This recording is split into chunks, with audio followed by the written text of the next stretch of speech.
یہاں پہ اب ہمیں استغفار کی بھی امپورٹنس پتہ چلتی ہے. رات کو وہ قیام کر رہے ہیں، اور رات کو جو وہ قیام کر رہے ہیں اس میں استغفار پہ اپنی بات کو ختم کریں. اور حدیث میں جو ہمیں آتا ہے، رسول اللہ صلی اللہ علیہ وسلم نے کیا فرمایا تھا، جب رات کا آخری تہائی حصہ آ جاتا ہے تو اللہ تعالیٰ آسمان دنیا پہ نزول فرماتے ہیں کہ میں بادشاہ ہوں، کون ہے جو مجھ سے دعا کرے تو میں اس کی دعا قبول کروں، کون ہے جو مجھ سے سوال کرے تو میں اسے عطا کروں، کون ہے جو مجھ سے بخشش مانگے اور میں اس کو دوں. تو یہ بہت ہی ایک امپورٹنٹ ایریا ہوتا ہے کہ ہمیں استغفار بھی کرنی ہے. اور استغفار سے کیا ہوتا ہے، استغفار ہم نے کیوں کرنا ہے، یعنی یہ ایک پوری پرسنالٹی بن رہی ہے نا، کتنی بہترین پرسنالٹی ہمارے سامنے آ رہی ہے. استغفار ہم کریں گے کہ ہم گناہوں کو چھوڑنا چاہتے ہیں. پھر یہ کہ گناہ جو ہم سے ہو رہے ہیں، جو ہمیں کچھ سمجھ آ رہے ہیں، کچھ ہمیں نہیں بھی سمجھ آ رہے، پتہ ہی نہیں چلتا نا، سب انکانشیسلی کتنے ہم سے گناہ ہو جاتے ہیں.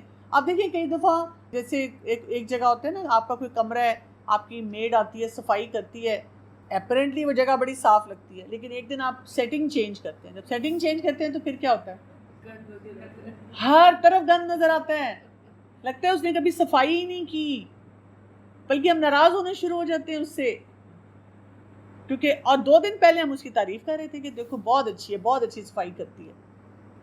تو ایسے ہی ہے ہماری زندگی بھی ایسی ہے. کچھ گناہ ہمیں سامنے نظر آتے ہیں، ان کی تو ہم روز صفائی کر لیتے ہیں، گلٹ ہوتا ہے، لیکن کتنے سٹل قسم کے گناہ ہوتے ہیں جو ہمیں سمجھ ہی نہیں آتے، ہم سے ہو رہے ہیں، اور ان کی صفائی بہت زیادہ ضروری ہے. اور وہ اسی طرح سے کہ ہم کانشیسلی استغفار پڑھیں. اسی طرح استغفار پڑھنے سے اللہ کی رحمت حاصل ہوتی ہے، اور یہ ایک بہت اچھا سمجھے کمپینین ہے زندگی میں. یعنی آپ کو کبھی بھی لگے کہ میری زندگی میں کوئی چیز کی کمی ہے، مجھے کوئی چیز بادر کرتی ہے، میں پریشان ہوتی ہوں، مجھے پروٹیکشن چاہیے، آئی ایم فائن، سب کچھ ٹھیک ہے، تو استغفار پھر بھی پڑھتے رہا، اللہ سے معافی مانگتے رہا، اللہ کے ساتھ اپنا کنیکشن ایسا رکھا کریں کہ میں کوئی بڑی چیز نہیں ہوں، کہ اللہ مجھے معاف کرے. اللہ تعالیٰ مجھ سے پتہ نہیں کیا کیا گناہ ہو جاتے ہیں. ہم تو دوسروں کے گناہ گنتے رہتے ہیں، ہم کہتے ہیں میں تو مظلوم ہوں، آئی ایم اے وکٹم، دوسرے مجھے تنگ کر رہے ہیں، لیکن ہم اپنے اوپر بہت زیادہ اس طرح نظر رکھیں. پھر اسی طرح سے استغفار پڑھنے سے رزق میں بھی اضافہ ہوتا ہے، اور مال اور اولاد میں بھی اضافہ ہوتا ہے. تو کثرت سے استغفار کرتے رہنا چاہیے. سینے کی جو تنگی ہوتی ہے نا، وہ دور ہوتی ہے. ابن القیم رحمۃ اللہ علیہ کا ایک قول ہے، وہ کہتے ہیں 4 چیزیں رزق کھینچ لاتی ہیں: قیام اللیل، سحری پر استغفار کرنا، صدقے کا خیال رکھنا، اور صبح شام ذکر کرنا. کتنے چھوٹے چھوٹے کام ہیں جس سے کیا ہے آپ کا رزق آ جاتا ہے. قیام اللیل کر لیں، چلیں اگر باقی دنوں میں نہیں کر سکتے تو ویکینڈ پہ کر لیں، اور سحری کے ٹائم پہ جب آپ نماز کے لیے اٹھتے ہیں تو استغفار کی کثرت کریں، صدقے کا خیال رکھیں. آپ دیکھیں کئی دفعہ ہماری آنکھ کھلتی ہے نا تو ہمیں سب سے پہلے مسائل یاد آتے ہیں، میری زندگی کے دکھ، اس کی بجائے ہم کیا کریں، ہم اس وقت استغفار پڑھنا شروع کر دیں. میری ایک دوست ہے، انہوں نے صدقے کے لیے اس طرح کیا تھا، مطلب ہمارا ہوتا ہے نا، ہم کہتے ہیں اچھا آج صدقہ دوں گی، وہ اچھا کبھی ادھر بات ہوگی کبھی ادھر بات ہوگی، وہ رہ جاتا ہے. تو اس نے مجھے کہا تھا کہ میں نے نا اپنے پرس میں نا ایک چھوٹا سا پاؤچ رکھا ہوا ہے، تو جیسے ہی مجھے خیال آتا ہے نا مجھے صدقہ دینا ہے، میں اپنے پیسے نکال کے نا وہاں ڈال دیتی ہوں، اور پھر جہاں پر بھی مجھے لگتا ہے کہ کوئی اپرچونٹی مل رہا ہے تو وہ میرے پاؤچ میں الگ سے پڑے ہوتے ہیں، وہ والے پھر میں وہاں پہ یوز کر لیتی ہوں، پلس اور بھی دینا ہے تو پھر میں دے دیتی ہوں.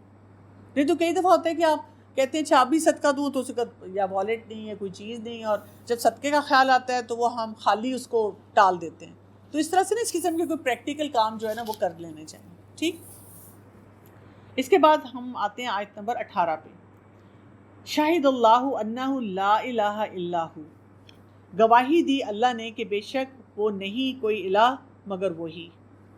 اور کس نے گواہی دی؟ والملائکہ، اور فرشتوں نے، وَأُولُو الْعِلْمِ، اور علم والوں نے. آپ دیکھیں یہ سورت کو جب سے ہم نے شروع کیا ہے، راسخون فی العلم کی بات ہو رہی ہے، اور علم والوں کی فضیلت پہ بہت کچھ آ رہا ہے. تو یہاں پہ اللہ تعالیٰ بتا رہے ہیں کہ یہ جو کلمے کی گواہی ہے یہ فرشتوں نے بھی دی اور یہ علم والوں نے بھی دی. قائم بالقسط، اور وہ قائم ہے انصاف پر. اس سے کیا پتہ چلتا ہے کہ اگر ہم چاہتے ہیں کہ یعنی ہم بھی گواہی دینے والے ہوں کلمے کی، اللہ تعالیٰ کی سسٹم کی، اللہ تعالیٰ کی بات کی، تو ہمیں علم حاصل کرنا ہوگا. انسان جتنا پختگی کے ساتھ علم حاصل کرتا ہے تو یہ گواہی جو ہے وہ مضبوط ہو جاتی ہے. ملائکہ کیوں گواہی دیتے ہیں؟ کیونکہ اللہ تعالیٰ کے پاس ہے نا، وہ دیکھ رہے ہیں، plus they are program that way. لیکن ہم جو ہیں، ہم عام انسان ہیں نا، تو ہمیں کیا چاہیے؟ اولو العلم، علم والا بننا چاہیے. جیسے ہم اپنے بچوں کے لیے کتنے پریشان رہتے ہیں نا، کہ ہمارے بچے جو ہیں وہ طرح طرح کے سوالات اٹھاتے ہیں دین کے معاملے میں، اور نماز پڑھنے کے لیے تیار نہیں ہوتے، بیسکس ان کے بہت ویک ہوتے ہیں، کیونکہ علم نہیں ہم نے ان کو دیا. ہم نے ان کو ریچولز تو دیے، لیکن علم کے معاملے میں ہم نے وہ فوکس نہیں رکھا، یعنی ان کو قرآن کے ساتھ اٹیچ نہیں کیا. اصل چیز ہوتی ہے قرآن پڑھانا بچوں کو. اگر ہم پڑھانے بھی لگتے ہیں نا، تو ہم پتہ ہے بچوں کو کیا کہتے ہیں؟ کیونکہ تم نماز نہیں پڑھتے نا، اس لیے میں نے تمہیں اس درس میں ڈالنا ہے، تمہیں اس کلاس میں بھیجنا ہے. تو بچہ نا پہلے ہی سوچتا ہے کہ I am the prime target, تو وہ پھر پہلے سے ہی اپنا مائنڈ بنا کے آتا ہے کہ میں نے آ جانا ہے، لیکن میں نے پڑھنا نہیں ہے، سیکھنا نہیں ہے میں نے. اس کو اوپن مائنڈ سے کہا کریں کہ ایز اے مسلم ہمیں نا اپنے دین کے بارے میں پتہ ہونا چاہیے، فرسٹ ہینڈ انفارمیشن ہونی چاہیے. تو آپ نا یہ کلاس ایک جو ہے وہ ضرور اٹینڈ کریں. جب آپ بچوں کو کہتے ہیں نا کہ آپ نے ضرور قرآن پڑھنا ہے، علم حاصل کرنا ہے، یہ ہمارے لیے ضروری ہے، پھر بچے بھی نا اوپن مائنڈ کے ساتھ کرتے ہیں. لیکن اگر آپ ان کو ٹارگٹ کر لیتے ہیں نا کہ تمہارا حلیہ درست نہیں، تمہارے کانسیپٹس ٹھیک نہیں، that is why you need to understand, تو پھر وہ بچے اوفینڈ ہو جاتے ہیں. پھر وہ سمجھتے ہیں کہ جی ہمیں یہاں بلا کر یہ سکھایا جائے گا تو ہم نے نہیں یہ کام کرنا. اور آپ کو پتہ ہے کہ قرآن اللہ تعالیٰ کا ایسا معجزہ ہے. آپ کسی بھی گیدرنگ میں جائیں، جب آپ ایک دفعہ ٹک کے قرآن پڑھنا شروع کر دیتے ہیں نا، تو اٹ آلویز ٹرانسفارمز یو. آپ کی زندگی اللہ تعالیٰ بہتر بناتے ہیں. تو آپ کو خود محسوس ہونا شروع ہو جاتا ہے کہ میرے جو بھی چیلنجز ہیں مجھے ان کا آنسر مل رہا ہے. اور پھر کیا ہے؟ لا الہ الا هو العزیز الحکیم، نہیں کوئی الہ مگر وہی بہت زبردست اور خوب حکمت والا. دیکھیں کلمے کی امپورٹنس 2 دفعہ آ گئی ایک ہی آیت میں. توحید کی گواہی آئی ہے، یہاں سے ہمیں علم کی فضیلت جو ہے وہ بھی پتہ چلتی ہے. بات یہ ہوتی ہے کہ تعصب نہیں ہونا چاہیے، کسی قسم کا ایسا پریجوڈس نہیں ہونا چاہیے جب ہم علم کی کسی بھی مجلس میں جاتے ہیں. اور علم کون سا ہے؟ یہاں پہ جیسے اولو العلم کی بات ہوئی ہے، وہ علم جو اللہ کے قریب کرے، ٹھیک ہے، جو ہمیں کامیابی اور ناکامی کا فرق سکھائے. رسول اللہ صلی اللہ علیہ وسلم نے کون سی دعا مانگی تھی؟ ان کو بلکہ کیا کہا گیا تھا کہ کون سی دعا مانگے؟ وَقُلْ رَبِّ زِدْنِي عِلْمًا. جبکہ ہمارے پیارے نبی صلی اللہ علیہ وسلم پہ تو وہی نازل ہوتی تھی. اس سے یہ پتہ چلتا ہے کہ جو علم ہے نا، اس کی کوانٹٹی اور کوالٹی دونوں امپورٹنٹ ہیں. اور حقیقی علم کون سا ہوتا ہے؟ وہ علم ہوتا ہے جو انسان کے اندر اللہ کا تقوی پیدا کرے. اور پھر ایک امپورٹنٹ پوائنٹ ہمیں بتایا جا رہا ہے آیت نمبر 19 میں، ان الدین عند اللہ الاسلام. ایک قسم کی حتمی بات دے دی گئی، بے شک دین اللہ تعالیٰ کے نزدیک اسلام ہے. سورہ البقرہ کو اگر ہم دیکھتے ہیں نا، تو اس میں ایمانیات کی زیادہ بات ہوئی ہے، ایمانیات کو ہائی لائٹ کیا گیا. سورہ آل عمران جو ہے نا، اس میں اسلام کی بات ہے، سبمیشن کی بات ہے، سلامتی کی بات جو ہمیں بتائی جا رہی. تو اللہ تعالیٰ کس دین کو، کس وے آف لائف کو ایکسیپٹ کریں گے؟ ویسے تو اسلام آ رہا ہے، لیکن اسلام کا کیا مطلب ہے؟ ہم اللہ تعالیٰ کے آگے جھک جائیں.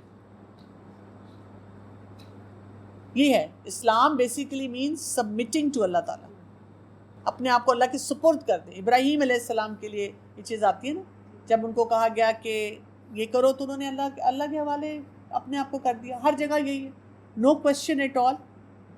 تو وے آف لائف ہمارا سلامتی والا ہونا چاہیے. یعنی آپ دیکھیں، اگر ہم لیٹس سے کوئی ٹیکنیک سیکھتے ہیں، اپنے سسرال والوں کو، اپنے شوہر کو مینیپولیٹ کرنے کے لیے استعمال کرتے ہیں، وہ کبھی بھی افیکٹو نہیں ہوگی.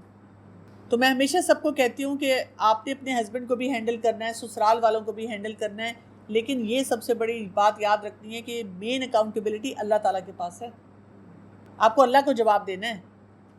تو آپ نے کوئی ایسا کام نہیں کرنا جو درست نہیں ہے.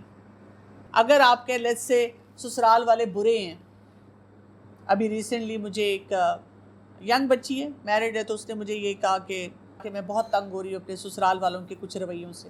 اب اس نے رہنا سسرال والوں کے ساتھ ہی ہے، اس کی انٹریکشن بھی ہے، اور اس کی وجہ سے پھر وہ ہسبینڈ پہ بھی ناراض ہوتی ہے، ہسبینڈ الگ تنگ ہو رہا ہے. تو میں نے اس کو کہا کہ دیکھو سمپل سی بات ہے، accept your in laws as they are, اور اس کے بعد اسمارٹلی ان کے ساتھ ڈیل کرنا سیکھو. سمپل سی بات ہے. یہ اتنا رونا دھونا اور اتنا وہی بات ہے وکٹم بننا، یہ تمہیں ہیلپ نہیں کرے گا. تو اللہ تعالیٰ نے جو دین، وے آف لائف ہمیں دیا ہے، سلامتی والا دیا. ہم رشتوں کو بگاڑنے والے نہ ہوں. آپ دیکھیں کہیں کہیں سلامتی کیا ہے, الگ ہو جائیں, ان سے کم ملیں. جو آپ کہہ رہی ہے کہ الگ, اس سے یہ ہوتا ہے کلیش نہیں ہوتا. جی ابھی میں تو ماشاء اللہ میری تینوں بیٹیاں شادی شدہ ہیں ماشاء اللہ.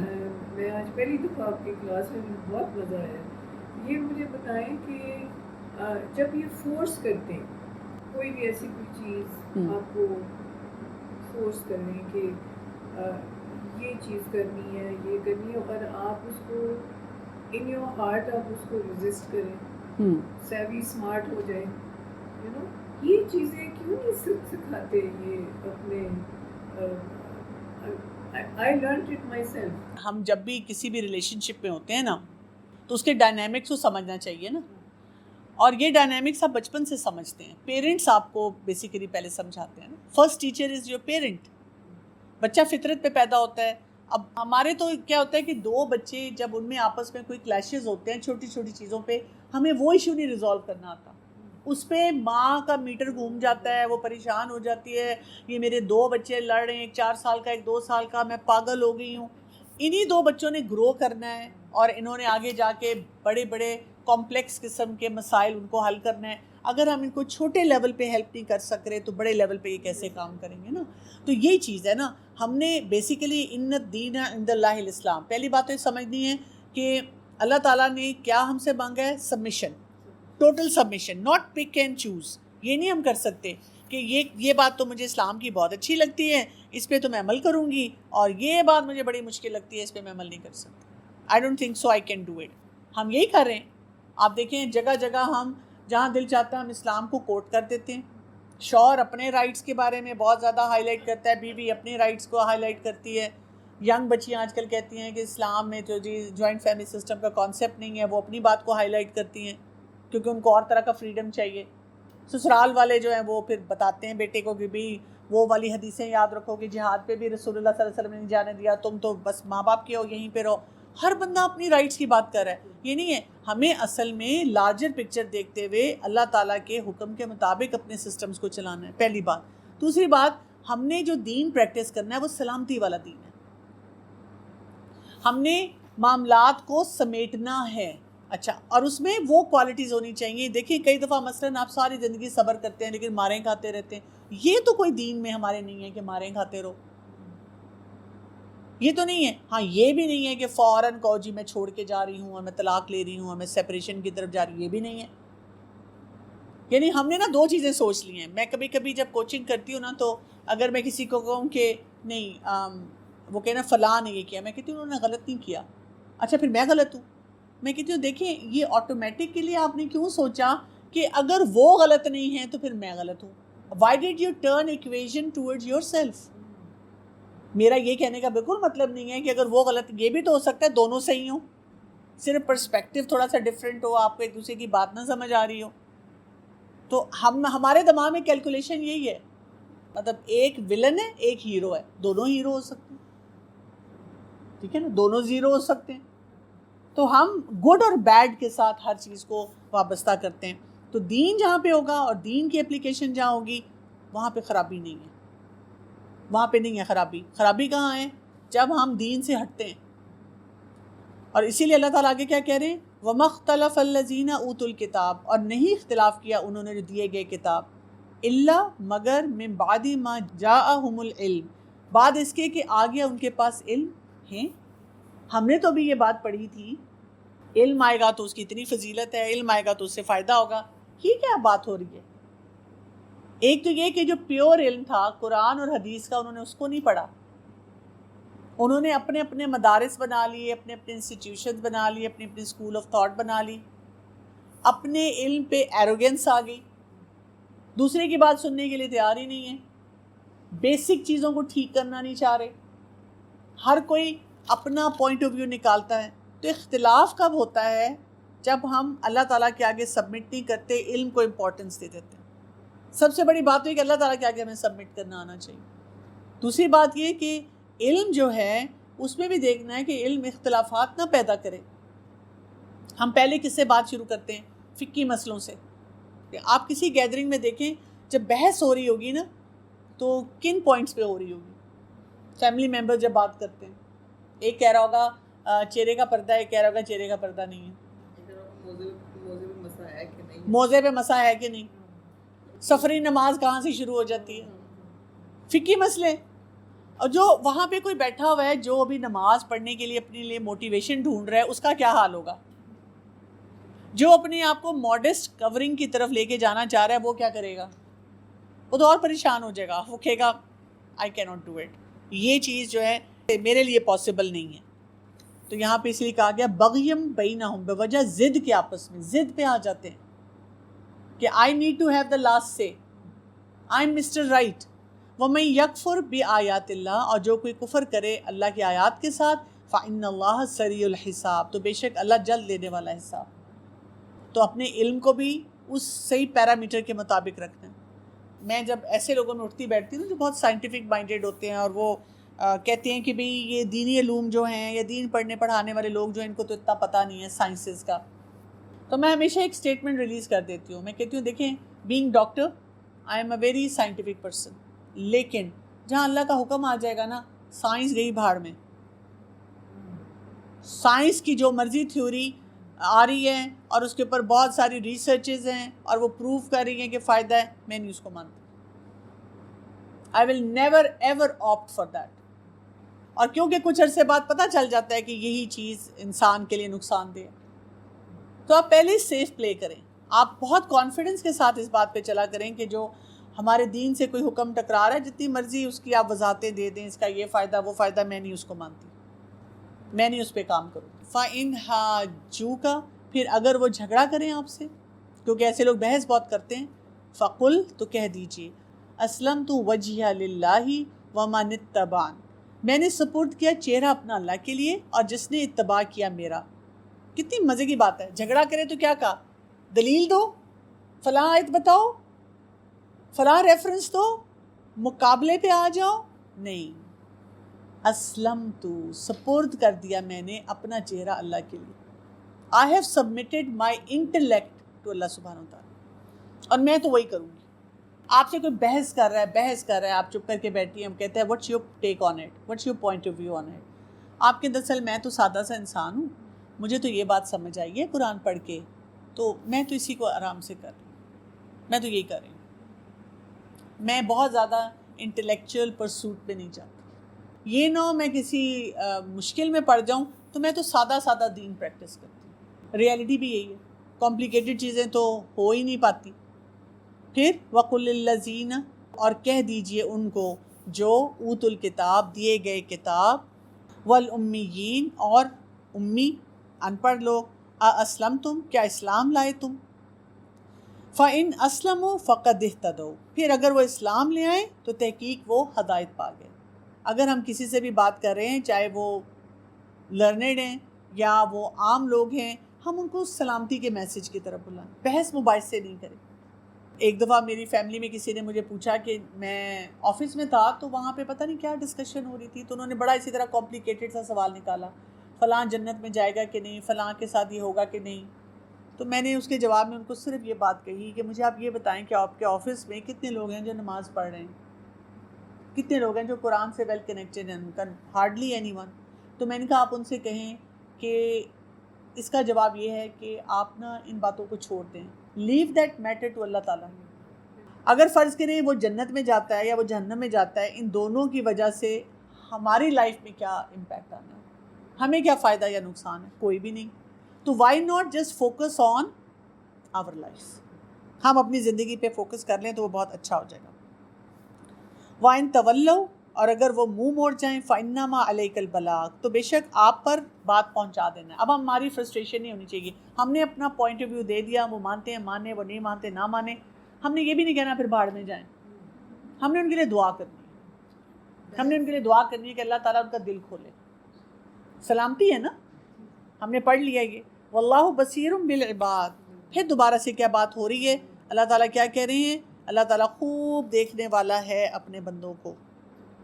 کتنی امپورٹنٹ باتیں یہاں پہ آج ہم نے سیکھ لی ہیں کہ ہم نے اپنی زندگی میں کس طرح بیلنس لانا ہے، آخرت کی ویژن کیسے رکھنی ہے، کیسی پرسنالٹی اپنی بنانی ہے. اور اسی طرح ان الدین عند اللہ الاسلام، اللہ تعالیٰ نے اسلام کو، یہی اے ٹی ایم کارڈ چلنا ہے، یہی پن چلنی ہے آخرت میں، دنیا میں بھی اسی چیز نے آپ کو فائدہ دینا ہے اگر آپ اس کو اپنی لائف کا موٹو بنا لیں اور اسی پہ چلیں. Make your life simple, don't make it complicated. ایک تو میں نے یہ پوچھنا تھا کہ بے صبر کی ہم بات کر رہے تھے، وہ نا واقعی ہماری لائف میں یہ کم نہیں پریکٹس ہوتا ہے ہر کام میں، لیکن اس کے لیے میں یہ پوچھنا چاہ رہی تھی، باقی سارا کچھ تو پھر بھی ہم کھینچ تانا سے صبر کو تھوڑا بہت پریکٹس کر ہی لیتے ہیں، لیکن جو ایک ہمارا کوئی پیارا چلا جاتا ہے جو ڈیتھ ہے، اس سے کوپ کرنا مجھے لگتا ہے کافی کچھ میں نے زندگی میں سیکھ لیا ہے.